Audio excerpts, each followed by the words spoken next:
Well, look at those happy faces. Well, I would say that most of you are pretty happy because your boy Blue is back. Yeah, I've been kind of lacking on good old social media here this week. Quick little life update: our air conditioning in our house had gone out during a week where we encountered 90 and 100-degree temperatures. So that was fun.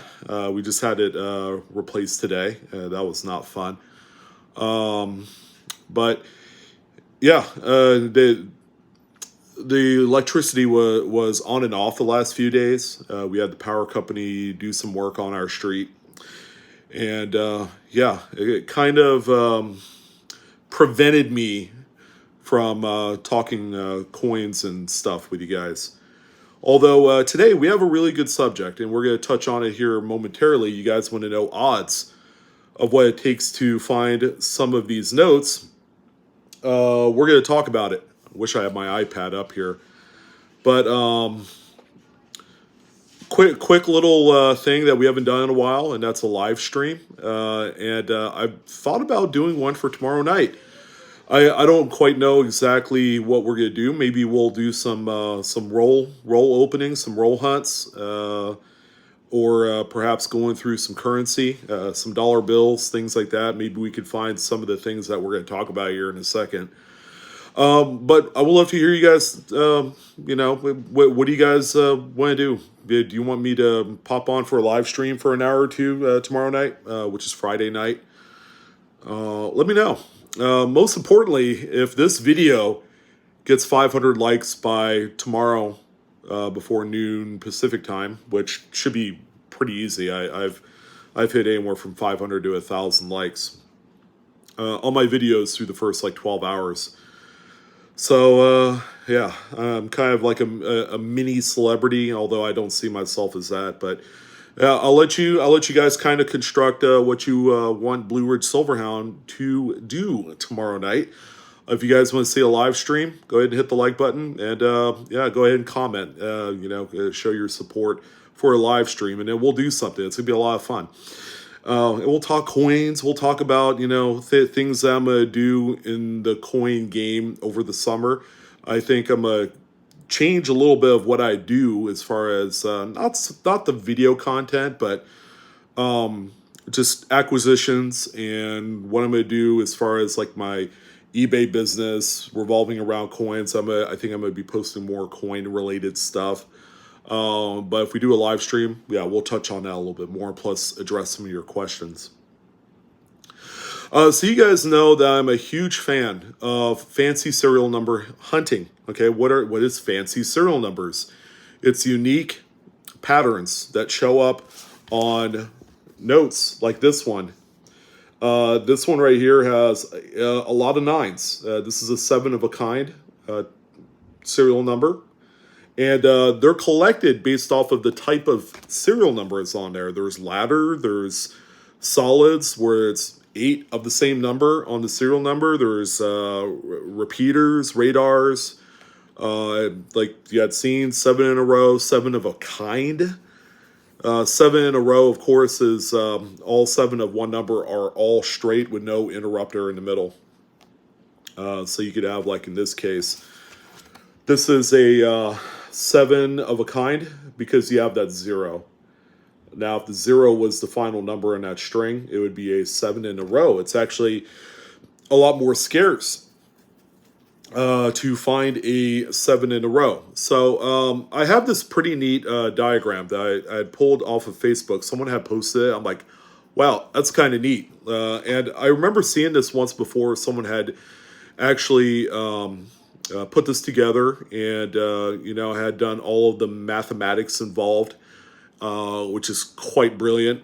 But this, ladies and gentlemen, you should really screenshot this and keep it in your photo roll. Especially if you're looking to kind of like look through money, paper money, that is. But this is a diagram of all the various different types of, I would say, relevant fancy serial numbers. Now, there's a little bit of an asterisk that I'm going to throw out there. And there's going to be a number of the things that you see on here that isn't quite as valuable or coveted in the marketplace. Although, there are people that have successfully sold a few of these for a good, decent amount of money. And I think it's all in the patterns and the patterning of the serial numbers that's important. So in this particular case, you can see that the rarest type of fancy serial number is at the top. They call that a ladder. You look to the right of that, number of occurrences in a 96 million note run, which is the highest known run in today's current printings for a lot of the blocks. A lot of the more common blocks like, San Francisco District, L blocks, things like that, will have the maximum note run of 96 million. And then if you move over one column over, they actually provide the odds. So for a ladder, which is 1 through 8 or 0 through 7 or 2 through 9, or they could also be in reverse as well, there are 8 possibilities within a 96 million note run. This effectively makes the ladder the most coveted, the most rarest, and the most valuable note out of every single one that you see here. They even put in a little example of a serial number that you would look for. Okay, scrambled ladders don't count. And you'll see that the jumbled ladder or scrambled ladder is not on the list. People love making this stuff up. And actually the number of occurrences that you could find a scrambled ladder in 96 million note run is actually quite high. The rarity is it's an extremely rare fancy serial number. Solids are all of one number. Double quad is 2 sets of numbers split right in half that are solids of 2 different numbers. Super repeater, radar repeater, super radar, trailing 7 in a row, which is the last 7 digits are all the same number. 7 in a row, 7 of a kind, trailing 6 in a row. When you get into like 6 in a row, those particular notes are going to see the least amount of desirability in the marketplace, in spite of its odds at 1 in 100,000 notes of finding a 6 in a row of any one number. There's also 6 of a kind, which is a little bit more available. Trailing 6 in a row is 1 in 100,000 notes. 6 in a row, a regular standard one, is 1 in 35,556 notes. And then there's radars there, 1 in 10,000. Repeaters are 1 in 10,000. I've found a number of those in my lifetime.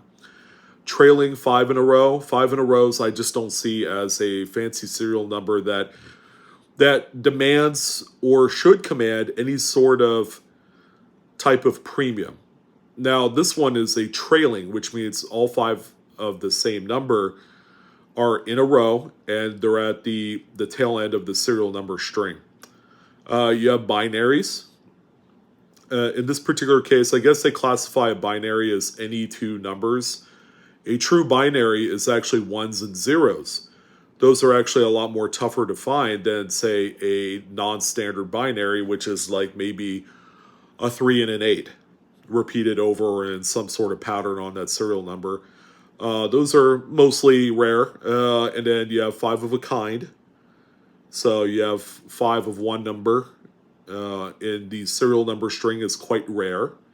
And then something called a trailing quad, which I've come across many times. I actually found one on a $100 bill here today that I possibly do not care about showing you guys.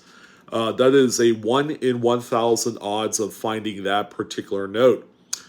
Number of occurrences, again, is a very important statistic when you are looking through your notes for these. And please keep in mind that the notes that are in the more darker green, I would say from about the radar repeater and binary, and then upwards. These are all going to command a pretty good premium on the secondary market. I think the big thing about this is you have people that actually go out and buy these particular serial number fancies. But most importantly, people want to find these. Okay, there's more to the thrill of a hunt than there is actually going out and trying to obtain these, because you could obtain any one of these at any given time. You could go on eBay, you could go on Heritage Auctions, Lynn Knight currency auctions, and you could buy a ladder serial number note whenever you want to. They are out there, and the big component to the excitement of fancy serial number hunting is going to be the thrill of the hunt. People want to find these; they don't want to necessarily buy them. And then they go out there and they market it and sell it and things like that. The fancy serial numbers, in most conditions, I would say the exception would be something like this, where it's like, pack fresh out of the BEP strap. Yeah, certainly grade those for like the top half of this list. But anything that's pretty well worn or circulated, you don't need to grade it. Now, the exception again is, the top two there, the ladder and solids. People have found both of those in pretty rough shape on a dollar bill or a 10 or a 20. Certainly grade those, because a ladder in pretty rough shape is still worth over $500. One that's in much better shape is worth over $1,000. And crisp uncirculated examples carry a massive premium of $2,000 to $4,000 for a ladder, and 1 through 8 is the most desirable ladder fancy serial number compared to any other. Solids, solid 8s and 7s, because of what they are, they're known as lucky numbers, are extremely coveted. And I've seen cases where they have outsold ladder serials by a staggering difference. Many thousands. I've seen a few of them sell in excess of 10K for a newer note with 8s and 7s. So this is a really cool diagram I think deserves a conversation about. Again, there's a lot here in this little old diagram that is exciting. It's easier to find a few of these fancies than possibly going out and trying to find that double to die Lincoln cent or that coin that's an error. Because these things, you don't necessarily need to have a magnifying glass or loop, unless you're a little bit older. I'm getting to that point where I'm starting to use a handheld kind of like regular circular magnifying glass that, some of the older folks like to use to read a newspaper. And but the ease of this is, again, you're playing with house money, you're going through straps straight from the bank, you're trying to find a few of these. Again, the fancy serial numbers toward the bottom, like the 5 in a rows and all that stuff, people actually sell those. If they found it on like a $1 bill, they sell them for like $10-20, and people actually do buy them. So that is that's pretty cool. Definitely hold on to this diagram. You can just pause the video and screenshot it, and use it at your leisure. This is something that's public. That's been all over the place, from Facebook to coin forum sites. Other people have talked about it, and it's just I'm just here talking about it again. I'm not taking any credit for this, but it's definitely something to pay it forward and share. If you find someone or know someone that's interested in something like this, give them the diagram as well. And try and find something that you can kind of monetize and capitalize on the value of these particular notes, and you're gonna have a lot of fun. So something you don't see in the diagram are high serial numbers and low serial numbers, okay? Because those don't need to be on the list, because the number of occurrences are actually quite high for each of those.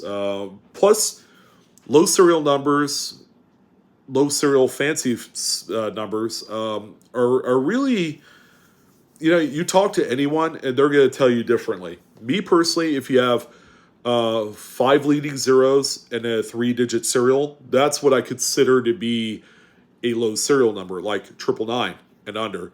Some people will say, well, I have a note here with a serial number 4 zeros and then 9826, and they'll say that's a low serial number. And then some people will say, well, I have a 6-digit serial, okay, where it's like 00 and then, 600,000 or whatever. And they'll say that that's a fancy. And then people actually do pay specified amounts of money. You can go on eBay and see what they all go for even like, a 5-digit low serial number. But understanding the print run of the notes is quite important. You could always go on to the BEP website to look at the print runs of all the blocks, so that way you can understand what the highest amount of notes they printed for that particular block. A block, in this case, you guys see the serial number, so it's got a prefix letter J and a suffix, which is the Y. So they would call this the JY block. So this is a really high serial number, and it's on a little bit older note as well. They used to print all the way up to 99,999,999 notes of the more common blocks. And the BEP normally takes out the highest serial numbered note, which is all solid nines. They usually take those out. They actually, I don't know what they do with them. I know there's been a few examples that have made their way to the Smithsonian. They have like serial number 1. They've had 8 nines on some of them. So yeah, those notes are held onto by the BEP, and it's a very interesting topic. And as you had read on the diagram, the odds are like way out there. Like that ladder note, to even find one, you would have a chance to find one if you search through 16,666,000. Was that 667 notes of that particular note run to even find a ladder note. Solids are 1 in 12 million. So yeah, that's the big reason why these notes are so expensive and they're so highly coveted. Is that the odds are extremely long to find them, and people like neat number patterns. There's every rhyme and reason you want to throw out there in the world why people like that, from lucky numbers to just anything, birth dates, if there's some sort of birth date that's tied into it, or something. But yeah, that's what I wanted to talk about in this one. Glad to be back finally. It's actually a little bit more comfortable in this room, because in this room it was like 88, 89 degrees the last like 3 days. It was unbearable, and I couldn't do my work, and power was off. So yeah, I want to thank you guys for joining in. So let me know about the live stream event. If you guys are all in, go ahead and hit the like button, shoot down a comment, say, hey, I would love to see you on the live. Let's go ahead and talk. Or, you go through roles and do certain stuff and whatnot. Yeah, and, kind of finish off the month strong because I owe it to you guys. Maybe we'll give away something too. I have a number of things. I got some new publications, new books. No new cherry pickers guide yet, guys. Although a lot of people have been buying up the electronic version. I've had in my Amazon's links down below in the description box.